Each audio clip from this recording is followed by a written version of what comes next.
Cool.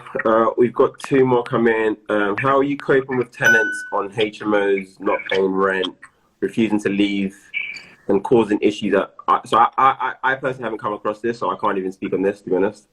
I don't know, have you had anybody refuse to leave or I don't, not paying rent? I've not had anyone refuse to leave. I had people who've just got up and left.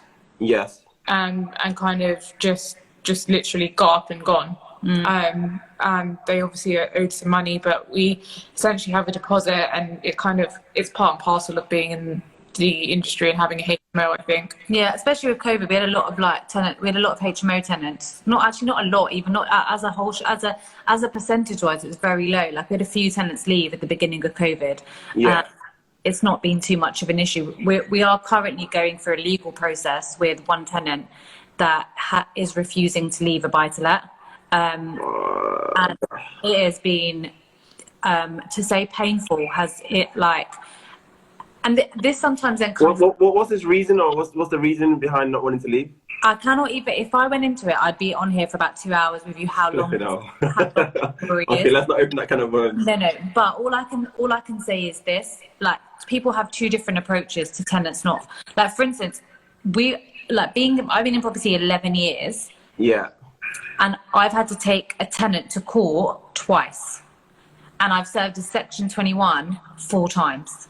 Like, as numbers go, we've got HMOs that it's not a huge percentage. It's actually very, very low. Yeah. But I think that it's just kind of like, how long you've been in it, you're going to come up against it once, and there's always some donor that wants more from you, like, and wants everything and think they deserve everything because they've been mistreated, which they have not been, and they just refuse. And because they've now, due to obviously COVID, they can just stay longer. So and I'm if I'm perfectly honest, a lot of the time I let a lot of things go, and then sometimes I will dig my heels in and I will pay money to win. And that's exactly what I'm doing currently. I could ride it out and just be nice about it, and I've decided that this is my business, and I'm gonna make a point, and I would like to go through the process. So we're currently paying, and once it's all done, we will definitely be documenting how we went around it, which lawyers we used, what rules we kind of got, like what's been happening. But it's actually been going on since June of last year. Okay. Yeah, I just pray I don't ever have to deal with that. That's like my biggest nightmare. Like, I don't need that headache. No one does. No one goes into it to have that. But people out there are obviously very different. Yeah. Next question. Yeah. We're going from Zed. What are your views on joint mortgage, sole proprietary to save on stamp duty on additional property? We would be able to comment on that because we buy in our company name. Is it a residential property? Like, is it like, who are you joint mortgaging with? Is it like your wife, or are you doing it with like your mate? Like, yeah, Zed, if you can drop a comment to explain a bit more, elaborate a bit more on that question, we'll come back to it. Gonang Daniel, being based in London, how and why did you decide to invest up north? Did you have existing contacts in the area you have invested in? When I first started, I went up north primarily because my cash could buy me more, my money could go further, could get into more deals than one at a time. Did I have existing contacts in the area? I had a few, but kind of found a few too, and it's kind of a bit of balance of both, to be honest. I didn't go up north. My first one was in Hertfordshire, so it wasn't too far. I was at uni there, so I just kind of made my own. But I don't think you should ever really be afraid to go into a new area and find new contacts. I think it keeps you a little bit on your toes, and I think that you can start to figure out people a little bit better. Recommendations are always great, but I wouldn't say that they are your own contacts. But networking, like online, and when you're allowed in person, you can get kind of a good gauge of an area. And if you're worried, go to like a local property networking event in that area. I think as well, you can also, it's good to kind of start to build up your own contacts, because then when you go on to invest in different areas, you can replicate the same kind of knowledge that you've learned in one place. Yeah, definitely agree. I invest 20 minutes from where I currently live, so I invest in Coventry, so I haven't like travelled far. But I am at the moment considering. I say I'm considering. ideally I don't want to have to invest anywhere else, but I just feel like there's nothing really around for me to kind of pursue. So I'm like a bit tempted, or I'm just thinking, should I be patient to see what happens? Or I'm only trying some direct to vendor stuff as well, campaigns, just to see if I can get any leads as well. So I've got my builder looking for some property. He sent one to me. Like I said, no to that one, but he's now trying to find me other projects to do as well. So yeah. And then Zed has replied, so he's a partner, she's a first-time buyer, I'm not. Apparently I can get a joint mortgage with partner's name only on the deeds and 0 stamp duty. So it's a residential purchase then? Because that's the only way that's going to be 0% stamp duty. Zed, can you elaborate a bit more? So because she's a first-time buyer, and she's basically using her first-time buyer rights to kind of, or assuming you're buying below whatever 500k, whatever it is. I don't know too much about this, but I had a similar question when I started my property portfolio. If I buy in a company, do I lose my first-time buyer rights because essentially I'm affiliated to a company? Why? I think the answer is no. It has to be no. A company is an entity, and you as a you're person affiliated. So I took advice from 5 different solicitors, and all 5 had different stances. But essentially, I lost it because I just did. Really? Yeah. But, okay, so I'm pretty sure that Shaz is on this chat. Shaz, if you're still here, please comment on this. But to my knowledge, the way I'm seeing it is, yes, you're okay. But you see, on the title deeds, it doesn't say your name. It'll say the company's name. I agree with you, but I don't think it's as black and white as what we were saying here. And I think Zed, sorry, I don't know if that is your actual name, but Zed, you should probably get some advice from a solicitor and a broker, because we're not the right people to answer this question, and we don't want to give you wrong information. It's also going to be super specific to you. Like, are you looking to add more properties onto your kind of portfolio? Are you just looking to add one extra?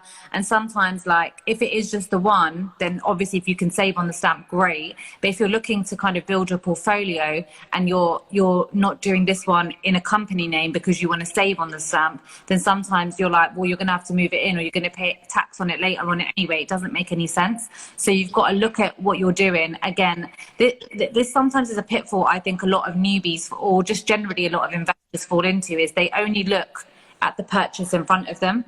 You need to look at yourself as a whole. Like, what's your 1, 3, 5 year goal? And then you should be buying with that goal in mind. Because if you're not doing that, then you're basically just like, you're just buying anything or everything, or you're buying in like ways that you shouldn't have bought. Like, for instance, originally when I bought in sole name because in 2009 there were no company mortgage products available on buy-to-lets. It's quite recent that this has all come about. So I then had to make certain decisions at some point of where I was leaving my properties in my sole name. Was I putting them into a company? Like, was I paying the stamp on it? Was I paying the capital gains tax on it? Was I getting rid of some of them? Like, you know, things change. Like, but you've got to try to mitigate your risk from early, not do it retrospectively. Yeah, that makes sense. We've got interesting dialogue going in the comments. So the guy who's had the comment about the tenant not paying, so his main issue since March last year is eviction ban, so unfair. They don't pay and yet can't legally get them out. Government really penalizes the landlords. So yeah, COVID kind of accelerated, made it worse even. It was bad as it was, and then now they've made it so they can stay even longer. That BUC program teach nasty people how to not pay rent and live a year free till landlord finally bailiffs them out, leaving big debt behind. But I think that's just what happens in the media. This is why I'm so like. So for me, my rents are quite a bit more expensive than normal. So I truly believe the higher your rent is, you probably potentially got a better tenant. Someone who's not going to who cares about their credit score, like during because usually people are coming HMOs, their intention is to kind of save up and look to buy a property, especially if they're paying a bit more. Then if the lower end the property price is, or the rental price is, the likelihood you probably potentially have someone that can come and cause problems. Yeah. So I'd rather have, I said this on one of the lives, I'd rather have an empty room than drop my rate down to like 400, 350, and then some next guy comes in, or woman, whatever, comes in, and they're now causing issues, and everybody leaves the house, they don't like that housemate, or they don't want to leave the house, and it causes bigger problems. So I would literally rather have, so I'm very, very like, when it comes to vetting, the price is the first kind of starting point to kind of throw everybody away, kind of, because it's too much. And then what's their history, like work, what they're doing, just do as much research as they actually can on them before letting them in. Because once they're in, like you said, it's hard to get rid of. If they choose not to leave, like there's not much you can do. Literally, there's not much you can do. Yeah. I think as well that you have to be careful, because what you like getting rid of people staying in is a very, very small percentage in the grand scheme of things, and not everybody experiences these things. Yeah. But when they are experienced, it is over the media like anything, and they don't ever show like the good landlords, or people that are actually happy with the services that they've been providing. Essentially, the government has a shortage of homes within the UK, and HMOs are a great way of figuring out and how to kind of manage that problem in different areas. But this eviction issue is always going to be there, and it is always going to be portrayed in the media as landlords being incorrect and positioning media. It's essentially like COVID too. When COVID first came out, everyone thought they were going to die, and now it's it was the whole media scare and kind of scaremongering. Here it's the same thing. Yeah, got quite a few more questions. Flipping out, I've been ignoring the question box like I asked everyone. So Esther, what are the benefits of purchasing a property with a mortgage on a business name? Say that again, sorry, start the question again. It's basically saying, what's the benefits of buying within a limited company? I mean, there's so many. So yeah, the main reason why people probably buy within limited companies for the tax structure and being able to kind of offset your liabilities. So that's the main real reason. Rather than buying your personal name. A lot of it as well is just smart. It's like tax, yes, but like tax planning. So like when you're looking at and giving it an inheritance or leaving a legacy, it's easier with shares. You can kind of split it. You can also, it's just an easier way of doing it, and you can kind of almost do it in a bulk, and it's just cleaner, to be honest. I also think it's very personal dependent. Are you buying one property on the side, and in that case, okay, cool, do it in your sole name. If you're creating a business, then you need a company. It's not viable or efficient to kind of be in your sole name. Yeah, I think. Yeah. And there's also more flexibility within a business, how you can keep the money, how you take it out, when you take it out, getting pay slips. Like there's a way of kind of making it like you can work it to your advantage. Whereas if everything's in your sole name, it's very difficult. Yeah. Got another one from Varesh. What's your biggest fear on your first projects? I can't lie. I can't even think in that. I can't go into something having a fear. Like I'm just setting myself up to fail. If I'm going to go into a deal and I'm thinking, oh, this can go wrong, don't get me wrong. You have to kind of mitigate your risk in terms of, for example, the end valuation. You're not achieving the end figure, but that's quite standard. But I wouldn't say I'm like it's a fear. Like every day I'm thinking about this thing. No, it's. Did you say what was the question in first? Fear in any project or in the first project? First. I'll kind of relate. Yeah, first. Yeah.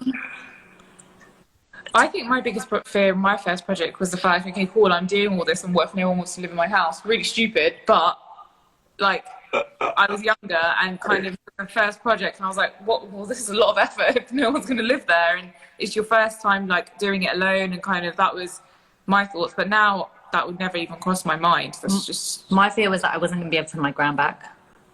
That was pay. You didn't say that. What you said give my grand back. Oh, sorry. I was. Did you steal her? I know what you meant. You get a grand money back. Thank you. I didn't even know if I said that. I was like, really thinking it. Sorry. Yeah. My biggest fear was, like, what if I cannot pay her back? Like, then what? Then I'm gonna have to hear it from everybody, and then I'm feel so guilty, and then I just won't be able to go and see my grand because I just won't be able to look at her. But that did not happen, so that's positive. Yeah. We'll move on. There's a few more. So, got up on Chris Essence. How do you think the pandemic will affect the student market, buy-to-let market? Anybody's guess? At the moment, I feel like things will go back to normal. I've already started to see signs of it. People are signing up to September. I've got a property let for September 2021, 2022 academic year. We have the same. We've got student properties, and we always have a lag in because we've got quite a few in one area. So we always find that there's a lag in a couple of them. But they're all rented for bar two of them. They're all rented for next year. Yeah. So I think April will be a huge turning point with regards to COVID, because if kind of when Boris speaks again, the test measures have been met and going back to school has been okay, I think come September we'll be in a really good place. But there's always a big but, isn't there? But students that are having to do I can't remember what the word, they're like practicals, they're going in anyway. They've been going in, and a lot of students were just wanting to get the hell out of their house anyway. So I think, and that comes down to now location of where your houses were in the student area, because the ones that like further out, people are not going to really they'd rather go if there's more on the market available, they're going to go for the ones that are giving them more or at a lower rent. Do you know what I mean? Yeah. You've then positioned yourself in a certain way. Yeah. Are you guys able to see the questions as well? Like I can. No. We can see a few. Some people are asking, what's the best return on investment area in UK at the moment? I don't think we can answer that because it's all very personal dependent. Yes, what return do you want? What do you govern as the best? So wait, when I've currently got like a black box which kind of says the questions that people are asking, so you can't see those questions. No, that's why I asked you at the start. That's so strange. I always thought the person I'm on with can see the question. We can only see the chat. Okay, so okay, cool. There's another question I've got. It's a bit of a strange one. I'm trying to make some money. Everybody is. But where would you say is the best place to buy a property? And again, it's one of these there's no right answer. Guys, Alfred's going to say Coventry because he invests in Coventry, right? We're going to say we like the London market, or we like the Middlesbrough market, or whatever. I think when people are getting involved into property, it's like a shiny penny syndrome. I think that you look at an area, you're like, oh no, I'm not going to buy in Leeds because Salford looks better. I'm not going to buy in Salford because Coventry looks better. Or Coventry looks like actually Kent looks better. And what you're ended up doing is researching 10 or 15 areas because you're chasing the next best place. And actually, you might already... You're not doing anything with your money. One, you've wasted loads of time because your money's still sitting in the bank. Two, you know loads about 15 different areas, but you still don't own a property. And the main point was for you to get involved. So I think you then again go back to the whole fundamentals of property and what you're doing. Why are you doing what you're doing? Why are you buying? For what? To get out of your job, for a pension fund, for extra spare money? How much time do you have to be involved? And all of these things will work backwards to, okay, fine. I actually want to have a bit a property business, so I need it to be the highest cash flowing asset so I can get out of my job. Might take you to Leeds. But actually, if you're doing it as a pension pot and you're doing it for capital appreciation and you live, I don't know, let's say in Essex, then closer to home might be better because capital appreciation is better in London. You cannot compare yourselves to what everybody else is doing. You have to look at what you need to do for yourself and then start to find people that are doing what you're doing and learn from what they're doing. You need to do it the opposite way around. Yeah. That's a very good point. I think you said it all, to be honest. Esther said perfectly answered. Got another question. Who the hell is this? I can't even say it. So you guys can't see, but Shiv is asked, what areas did both groups begin with? I think we already answered this a minute. My first investment was a poor investment, followed by 4 successful ones. Can't read the rest. How did you first it's too long, Shiv. I don't know if you want to kind of drop it in the chat, but I can't seem to even read the remaining bit of the question.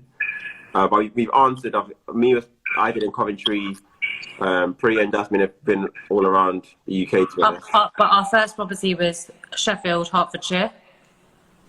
Cool. And then we've answered that one. We've answered. So Esther asked another question. Any tips for investing in an area outside of yours? So yeah, this is a good one. So you guys obviously seem to look elsewhere else apart from where you live. So what are you guys doing to kind of assess what's worth doing outside of your like local area? how to assess your people, or how to assess the area? I think the area. I would say the area, more the area. How do you? So we do a lot of research. It starts off essentially at your desk and kind of looking at the demographics. There's what's going on in the area. Is there any regeneration? How kind of what strategy am I going to do in that area? Is there a demand for that in the area? How have you analysed that there is a demand? Like, so we'll go and speak to agents, we'll look on internet portals, talk to people, and we'll essentially then take a trip to that area, get a feel for what it's like, who's about, kind of, because what you see on Rightmove or Google or whatever on how agents describe it is not always the true reality. We've gone to some sites and been like, what the hell is this? Like, in the middle of nowhere, and it's not what this kind of the agent is telling you. Yeah. And so we really try to like get into it, do research that way, and like on the ground, as opposed to kind of just from, what am I trying to say? I have no idea. As in, we actually try to get out there and like research it ourselves, as opposed to kind of just go by hearsay. Oh, they do this here. We actually need to see it with our own eyes. And We basically go with the rule of thumb is trust nobody until you've verified what they say. Like, people lie, and that's like we act with caution. So she says, yeah, how do you do viewings covered 100 miles? So essentially, when we're doing the viewings, if it's like we are going to go for about 10 to 15 viewings for a residential, then we will go ourselves. Yeah. If we've got one or two ad hoc, then we usually have people in the area that we can pay to go and do the first initial viewing. If it's worth our time and while, then we'll go and do the second viewing. But if you're new to property and you're new to an investment area, then you basically have to just take time out to go, even for like, sometimes you book in really like dead viewings because you know they're not good for you, but you go in to meet a different agent, you kind of get to know them, get to know the area a little bit more. And I always kind of go with the whole fact that I don't know anything. When I first meet an agent, I let them lead, see what they're saying, see how much information they're giving, because when people think you're stupid, they just openly start saying whatever they want to say. And then you'll kind of get a good gauge for them, and then you'll know if they're like a right agent for you. And then you'll also start to figure out, like, in certain areas, like for instance in Stoke, a lot of the properties are prone to damp a lot more because of the way in which they were built. So you'll kind of be aware of what you're looking for, what you're not. I think the first few times you need to just go there yourself. And then once you've kind of you're more comfortable and you're a bit more knowledgeable in that area, then you can obviously start finding someone to do your viewings for you if it's that urgent. If not, back to back doing the viewings yourself on a weekend. No, good. Got another one from tomorrow from the chat. So it's just, do you think purpose-built student accommodation in student areas are threatening your properties let out to students? For me, it's a very straightforward answer. I feel like they're two different markets. The purpose-built student accommodation is for like the first years, maybe a master's student, postgrad student who maybe just coming to the uni just by themselves and doesn't really know anybody within the area. So they would normally just contact the uni and say what's available. But the people, usually after first year, if anyone's been to uni, first year you kind of live on campus or live in the halls, and then second year you find your group of friends who you want to share a place and live together. So it's kind of the culture. I don't think that's changing anytime soon. To be fair, I think there's this thing of, well, is there going to be a need for students to still go to campus, or can they do online universities basically? So at that point, then I think that's more of a problem. So this is why the student market, I can't guarantee it's going to be there forever. I know the residential market is going to be there forever because people need a place to live. Students don't necessarily need a place to live. If they only go there because that's the norm and people do that. I don't think if the culture changes. I don't think that will ever change, to be honest. I don't think. And I think if it does change, it's not changing in the next 20 to 30 years. I think you'd be very surprised. I feel like COVID has challenged a lot of and I agree, but universities have spent so much money on their infrastructure and their sites. Are they ready to give that up just yet? We can say that about shopping centres. Shopping centres, a lot of us spend a lot of money developing these commercial buildings that are huge and taking up a lot of square footage. And now potentially there's going to be shops that are moving onto online platforms to kind of market their stuff basically, and not really see the need of having a shop. And I feel like that challenge could come across each student accommodation. That's why for me, I think that you'll probably find it in some but I think that you'll look at like certain courses you have to go in. Like So don't get me wrong. So I'm not saying it's going to completely wipe it out completely, like all it's going to be online. No. I think that you might see a lot of universities like consolidating, but I also think that going back to like, do I think that purpose-built like university accommodation is kind of threatening? Then I think it comes down to location, because even a lot of the purpose-built stuff can no longer be on top of the university because all that space is already gone. So they're having to either pay a premium for it, which they don't have funding for, or they're having to go a little bit further out. So I think that your location is absolutely key. And I think after COVID has died down, the want for students to go back to university is going to be incredible. There's so many people that have missed out their first year, their second year. Okay, cool. Now those people are deferred as well. Yeah, they're gonna, and it will. I think I understand what you're saying, Alfred, but I think it's slightly different because with shopping centres they have another means, whereas university, a lot of it is a tangible experience that you cannot get anywhere else. True. It's a lot of funding to the government as well. They're not letting that shit go. But also, where are you going to go for like? I mean, your pre-drinks, like, things like those things. Of all the worries, where are you going to go for your pre-drinks? No, but what I'm trying to say is that university, those that is a legendary comment. those things. I go to Costa for mine. But you get what I mean. I know what you mean. I'm just bantering you. Cannot, like, It's just a way of life. But also, for a lot of people going to university, it is, let's move out of home, let's go for the experience. Education is kind of secondary for a lot of people. It really is. Life skills. So I think in that, how can at least someone is saying yes about pre-drink, so good. Yeah. I don't even drink that much. I don't even remember the last time I ever saw this girl have a pre-drink. I don't like. She'll be like, no. Yeah. Anyway, who even are you? But what I'm trying to say, it's more of an experience. It's like going on holiday. You're not going to go on a virtual holiday, are you? It's one of those course things, not. Yeah. It's one of those things. I don't think within the next few years it's going to go. Well, let's see. We'll see, isn't it? But that's just... It'll be an interesting thing. For me, I think what I would say to caveat, like, all of that as well is, like, for me, when I'm investing, I'm looking at being able to still, like, pivot in terms of the tenant profile. Yeah, so sure. We keep the same.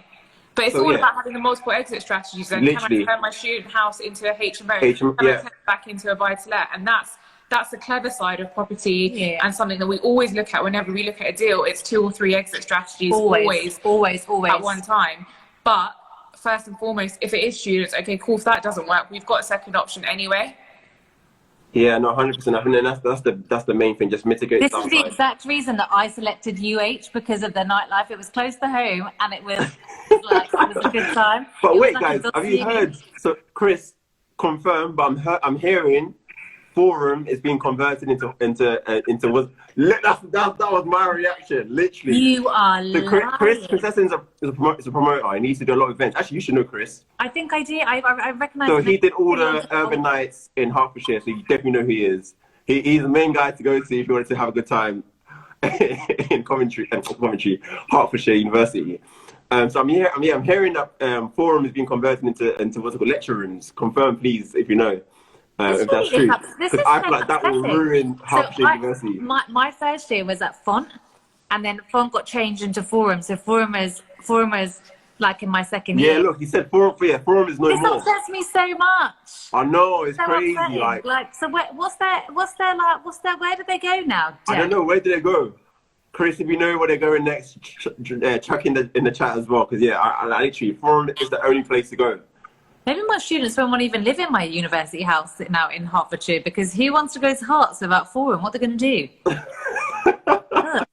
On that note, guys. I don't know. So Freya feels left out. She was like, what are you guys talking about? No. I didn't. She was bougie and went to Aston. I actually went to Aston. That guy commenting about Aston, I didn't even know, but I went there too. Oh, okay, cool. Also, cool. somebody asked if we were from Southall. I'd like to let them know that we are not. We are not. We are in the borough of Ealing, in the borough of Hounslow, FYI. But we are not from Southall. Not that it's a bad thing. Also, but I'm not sure where you got that information from. And why do you want to know where we live? Ignore that one. We've got another question. Yeah, we'll so Connor is asking, what's the biggest thing you've had to overcome at the beginning of your journey? My age. My confidence. I would say just stepping into HMO space and not really doing it as my first investment. Not really knowing every little thing about it, but just still stepping into it and kind of working out as I go along. But it worked out. A lot of lessons learned as well, I'd say. I think this guy... Let it go. Yeah, let it go. Let it go. Any more questions, Alfred? Not all brown people are from Southall, FYI. And also, that's not... anyway, I'm going to be quiet. Carry on. No, there's anything wrong with it. There's nothing wrong with Southall, but you shouldn't also comment on people. Look, it's going to get upset. I can feel it. No, leave it, guys. To be fair, I think that's it for questions. Anybody else got any more questions? Drop the last few questions in, and then we'll try and wrap this up as well. So what have you guys got planned for next week? What's your week looking like? We have a very office-based week this week coming up. Thank God. Sometimes I need an office week. We've got a few meetings. We need to meet with an architect. We need to go to site on one day. And it's basically, we've had a hectic few weeks, so it's kind of hoping to be a little bit more of a catch-up and sort our life out week. I'm trying to figure out, so I'm kind of at the moment, like only one day ahead. Like I'll only think of what I'm doing tomorrow. Then I'll think of the next day. She only wants to talk about it in the evening as well for tomorrow. So I'm like, Jasmine, what are we doing tomorrow? She's like, I can tell you at about 8 o'clock. I cannot. Like I feel like like pre-COVID, I was very like planning weeks and I could do the month, but like now I can only think of just the one day ahead of me, and otherwise I'll overwhelm myself. So it's I think it is a big admin day. I also don't like to take meetings or calls on a Monday if I can help it. That's interesting. I try and set any kind of calls, especially on a Monday, like in the afternoon, if possible. Yeah, we do the same as well. So just the Mondays, I feel like just kind of get your head back into space and work a few things out. Just on that free time, like after 2 o'clock. Like clearing things or just I like to try to get a jump on the week, or like if there's any like phone calls, like if there's any like new property deals that have like hit my inbox, etc. But you know what? Like I've actually been like that since when I was working corporate. I try not to take calls on a Monday because I feel like not everybody's the happiest or the friendliest on a Monday, so you're not always really going to get the best out of them. And we try to work out on a Monday morning, start the week off right. Fair enough. We've got one more question. Are auctions good to buy properties from? We like auctions. We bought a lot in auction pre-COVID, not so much at the moment, but we like auctions. It's a lot of due diligence and a lot of research prior to the purchase. And sometimes it's disappointing because you do a lot of hours of work and then essentially it's for zero because it goes for crazy money. But it gives us a little bit of a thrill and we do enjoy it. And you can get some good deals there too. Yeah, I would say as well from a newbie point of view, I feel like auctions, if you're going to go into that space, just make sure you know what you're doing. Because that stuff, you can't undo that stuff. Once the offer's been accepted, your 10% deposit goes down. Yeah, you have to complete in the time frame given to you. So just know what you're doing before you get into that space. 100%. But it can be a really lucrative place to buy stuff from. Definitely. We miss auctions, to be honest. And actually, wait, I want to ask this question. Where have you found more success in terms of purchasing auction? Like, are you finding the more big, have you ever bought from the more big, like SDL, Love It? Or do you go to the more smaller auction rooms? Both. Interesting. I've always found like the big auction rooms, like the prices just go above. Like I can't even make sense of the number. That's a phenomenon that's started more recently, but prior to that, we were at Bernard Marcus, Savills quite regularly, also, and purchasing regularly. It was never an issue. Yeah, fair enough. Yeah, I think a lot more people as well are putting property into auctions. I think that's become a lot more acceptable as well now. So I think that just auction sales are kind of going off. I think everyone's a bit more aware of it now. Yeah, it can definitely. I actually personally prefer either pre or post auction, and I think you always get a little cheeky kind of deal. Yeah, because if your property hasn't sold in auction, you're a little bit disappointed.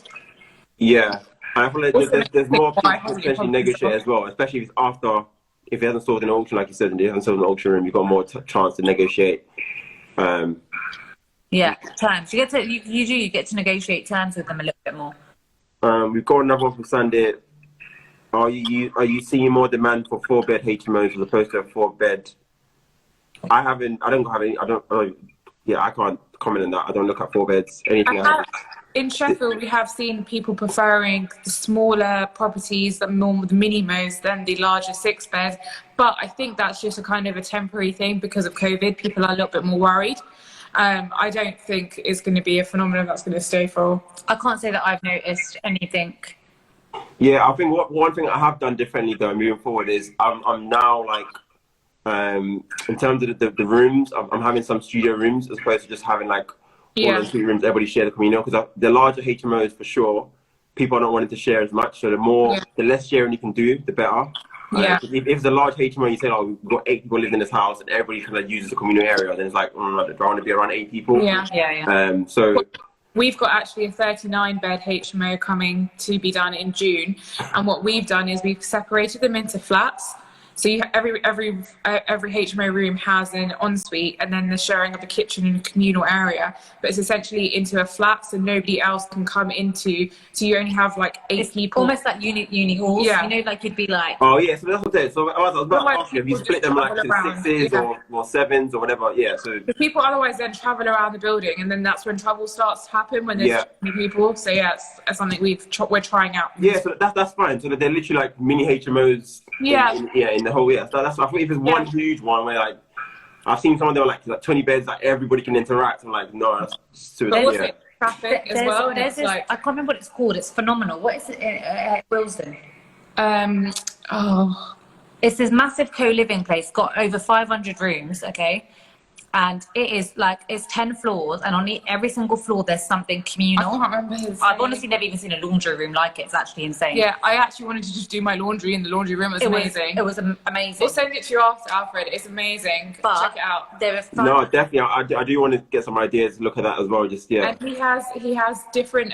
The guy who's done it, we actually spoke to at PIN meeting. He does a different room for a different concept. So there was like a garden room, essentially it was all green and tranquil. Then there was like a bar room. Then there was a pub room. Then there was a game.